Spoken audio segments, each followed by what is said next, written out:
ang budget ng Pilipinas ay hawak lang ng dalawang tao. Hawak lang siya ni Congressman Zaldico at ni Congressman Martin Romualdez. Yan ang katotohanan. Ang pera ay para sa kay Zaldico na dapat at least 25%.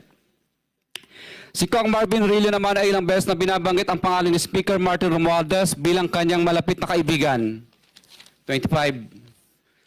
Sa tuwing umiinom kami sa Wine Story, sa BGC at sa Shangri-La Mall, sinasabi pa ni Kong Rillo na lahat ng kanyang request para sa pondo ay galing pa mismo sa unprogrammed funds at insertion na inaaprubahan ni Speaker. Ang tao ni Marvin Rillo na si Bugs Magalong ang pumupunta sa amin para kunin ang pera sa aming opisina o sa Wine Story. Si Kong Jojo ang naman lagi ring binabanggit sa lahat ng project sa kanya ay papondo ni Speaker at ni Zaldico.